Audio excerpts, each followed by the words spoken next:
Opening just to see the presentation. Always Okay. love those. Always great. We are quite a huge delegation is here. Crazy heat. Yeah. It was awful glad. here for a few days. Yeah.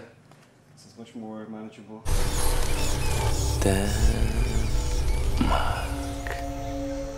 Afrikas nære er som svampe. De skyder op af jorden. De taler som en slavehandler. Børn af slaver bør fødes frie. Det er en sjæl, der ikke kender kysten. How would you characterize your protagonist Wolf in Gold Coast? He's a loner. He's a lone wolf, I would say.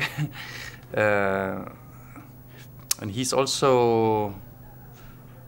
a man who can be captured, but he can remain captured or seized. You know, all of us, all humans, I think, have experienced the sense of freedom in a like a flash. It's something that happens for me. It happens when I travel, and it's a sense of enormous freedom, and it's a very happy feeling. And then it's gone, and then you want to experience this feeling again. And a wolf has the capacity to stay in that like euphoric feeling, and so the film also tries to stay in that euphoric feeling. So and then I think he's a Renaissance man. He's a man who can do a little bit of everything. He's a philosopher, and he's a botanist, and he's a music player, and he's a mathematician, and yeah. Jeg kan se kysten nu.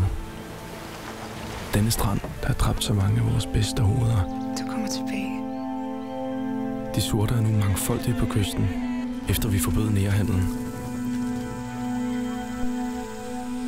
Himmel. Jord. Jeg skal have kærlighed. Din kærlighed. What was the most surprising thing you learned about colonialism when you were doing research for Gold Coast? From a Danish point of view, I was surprised how deeply involved Denmark was and how big a player basically Denmark was in the slave trade. And then I was also surprised by how little we know about it. And also, I think it counts for all of Europe. I believe, but I might be wrong, but I believe it's the first film actually that deals with the European slavery in Africa, which is, I think, almost a scandal if that is the case. So I think it's something we should talk about, but not in a sense that we should excuse or we should feel ashamed.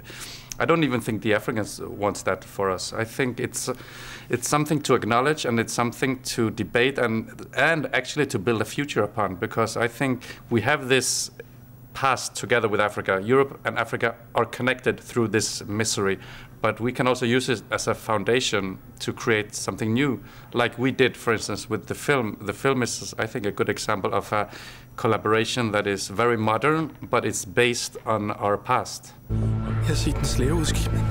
Lige hernede. Jeg vil ikke tro det. Feber har en utrolig stærk indbindningskraft.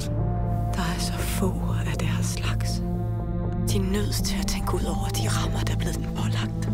Der hviler en lang, større byrde på deres skuldre.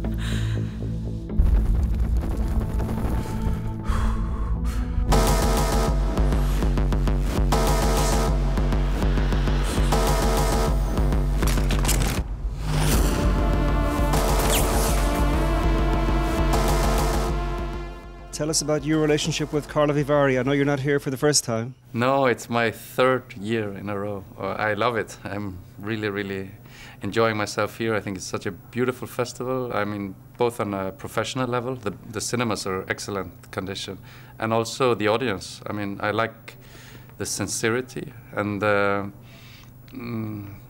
people take movies serious here, and it's a relief, because I think my film is not an entertaining film in that sense. It's not even an educational film. It's more like a dream, and my hope is that I believe that this is a perfect audience, actually, like an intelligent audience, and an audience who actually believes in the future of filmmaking and who appreciates a film who wants to break new grounds.